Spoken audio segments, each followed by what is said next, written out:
নবী আলাইহিস সালাতু ওয়াস সালাম যখন দুনিয়াতে আসছেন, মুমিনের সংখ্যা একজনও ছিল না।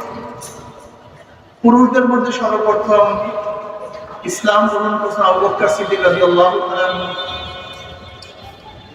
মহিলাদের মধ্যে সর্বপ্রথম আম্মা জান খাদিজা কুবরা রাদিয়াল্লাহু তাআলা। বালকের মধ্যে সর্বপ্রথম আলী মুর্তজা রাদিয়াল্লাহু তাআলা। গোলামদের মধ্যে যায়েদ ইবনে হারিসা রাদিয়াল্লাহু তাআলা। এই চারজন ফার্স্ট মুসলমান। এর আগে কোনো মুসলমানই ছিল না।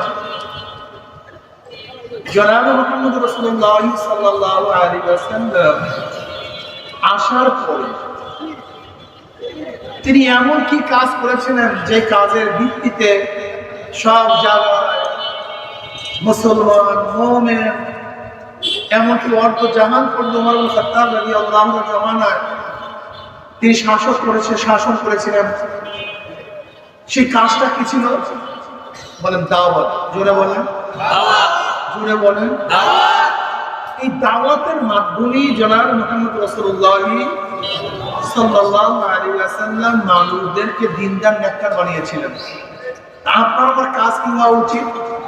দাওয়াত হওয়া উচিত। আজকে থেকে নিয়াত করে দাওয়াত দেব, এটা জরুরি। এই দাওয়াতের মাধ্যমে গোটা দুনিয়ার মধ্যে দিন ছড়িয়ে পড়ছে। এই পাঁচ মহাদেশে একজন মুসলমানও ছিল না, একজনও না। এই পাঁচ মহাদেশে মাইনুদ্দিন চিশতি রাহমাতুল্লাহ আলাইহি প্রথম কালেমার দাওয়াত দিয়ে আসছেন। শুধু তার একার মাধ্যমে প্রায় 1 কোটি গায়রে মুসলিম ইসলাম ধর্ম গ্রহণ করেছেন। আপনি কি জানেন এই জনপথে হাজারো আল্লাহওয়ালারা, হাজারো পীর বুজুর্গরা দাওয়াত দিয়ে মানুষকে দিনদার নেককার বানিয়েছেন। আজকে প্রত্যেক জায়গায় দেখবেন তাদের কবর। শাহজালাল ইয়ামানি রহমতুল্লাহ আলাইহি, শাহ বরান রহমতুল্লাহ আলাইহি, শাহ মাহমুদ রহমতুল্লাহ আলাইহি, এরা কারা? এরা সবাই দায়ী। আর মনে রাখতে হবে, জনাব মুহাম্মদ রাসূলুল্লাহ সাল্লাল্লাহু আলাইহি ওয়াসাল্লামের সাথে যে দায়ী যত বেশি মিল থাকবে, তার দাওয়াতও তত বেশি ফায়দা হবে। দিনকে আমরা আধুনিক বানায় ফেলাইছেন। দেখবেন যেই দলের যে প্রধান, যদি সেই দলের প্রধানের কাছে তার অনুসারীরা মাথায় ফুঁক দিতে যায়, আমরা কি বলবো? কি করতেছে, এটা কেমন কথা? অথচ নবী আলাইহিস সালাত ও সাহাবারা নবী আলাইহিস সালাত ওয়াস সালামের কাছে মাথায় ফুঁক দেওয়ার জন্য গেছেন কি যান নাই? তার মানে আজকে যদি কেউ কারোর মাথায় আমার মাথায় ফুঁক দেয়, মাথা মাসাজ করে, কি বলবে? এটা আধুনিক না, বলে এটাই সুন্নাত। এটা আধুনিক, এটা সুন্নাত। কিন্তু এটা আমরা ভুলে গেছি। নবী আলাইহিস সালাত ওয়াস সালামের কাছে তার সাহাবারা কিভাবে বসতেন? আদব সহকারে বসতেন। দেখবেন মাশায়েখের সামনে এখন তার অনুসারী আদব সহকারে বসেন।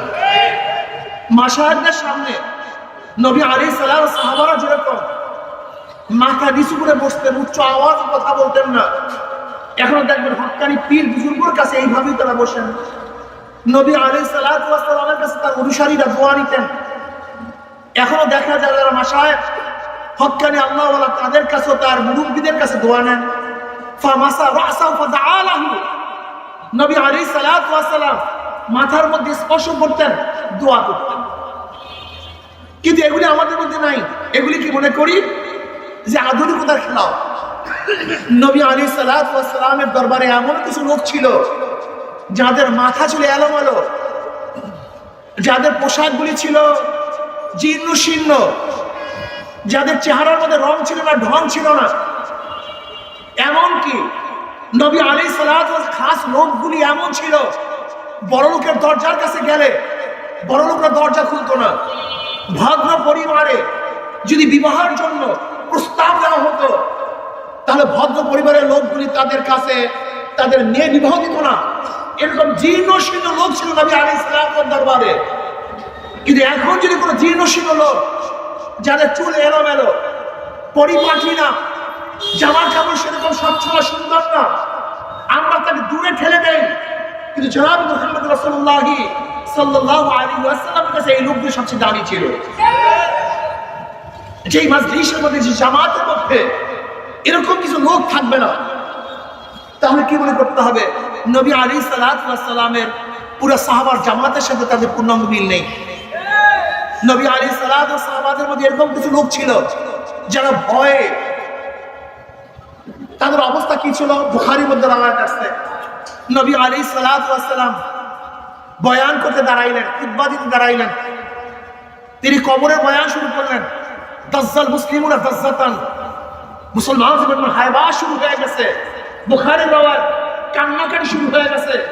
নাসাইর মধ্যে তাফসীর আসছে, রাবি বলেন, আসমা বিনত আবু বকর রাদিয়াল্লাহু আনহা বলেন যে নবী আলাইহিস সালাম বয়ানের কারণে শ্রোতাদের মধ্যে এমন চিল্লাচিল্লি, কান্নাকাটি শুরু হয়ে গেছে যে নবী কি বয়ান করতেছিলেন আমি শুনতে পাইতেছিলাম না। যখন নবী আলাইহিস সালাম বয়ান শেষ, কান্নাকাটি শেষ হয়ে গেছে, রাবি বলেন আমি পাশের এক ব্যক্তিকে প্রশ্ন করছি, নবী আলাইহিস সালাম এমন কি বয়ান করেছিলেন যে বয়ানের কারণে মজলিসের মধ্যে এই অবস্থা সৃষ্টি হয়েছে?